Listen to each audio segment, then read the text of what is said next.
Hey guys, so maghimo tag low budget dessert and mag voice over ta today is weird but alright. So kana siya chilled overnight nga Nestle cream, 2 pieces. So ako na siyang gigamitan og kaning mixer. I don't know kung unsay specifically natawag kay first time ko makagamit ani I swear. And convenient ra siya kay wireless. And then kaning crema de asada, duhasad ka buok nya. Pero tagsa-tagsa na kong butang para di kay bugat. Unsa gyalsa kay bugat aw. Nya mo na siya. Ako na siyang gibatil. Batil. Nya akong gibutang ang isa. Kani siya wala na ako gi-chill overnight, nakalimot ko so freezer ani na ako for like 2 hours. Even 1 hour pwede na. So I really don't know kung unsay reason behind, but ingon sila mo double daw ang amount. Pero I think bitaw mura. Kidighan mo koy nahimo. Nya mo na siya, sige.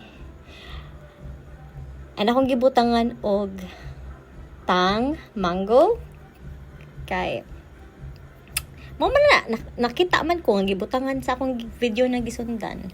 And then cheesecake mo 3 pieces. Yeah, ako sad siyang gisundog bitaw nga kanang giingala ra nako pero gahi man lisod basi maguba akong mixer so nikuha ko tinidor niya ako na lang gidurog-durog. Nya mo to siya. Wala lang nako gipino kay para naapay mga cheesecake na ma-feel nimo.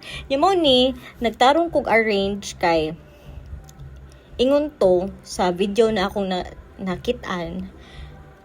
Masakto daw ang 12 ka Graham bar.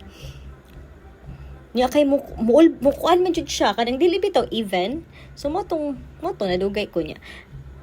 Mo na nag-spread na ta sa feeling ba tawag ana. Anyway, mo to nag-enjoy ko ana mara kog kanang nagsiminto diba nya mo na siya. Actually naapa na nahabilin no pero wala na lang nako gi-appeal tanan kay murag too thick ra ba diba kabantay mo baga na kaayo. So mo to ako na sa siyang gi-cover o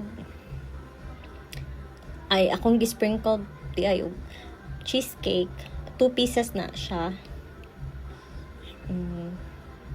Wala na lang tay gloves no kay ako ra maghapoy mukhaon na keber diba. So mo to gi-cover na ko og mga Graham bars na pod and then ako na siyang gisulod sa ref. Bye.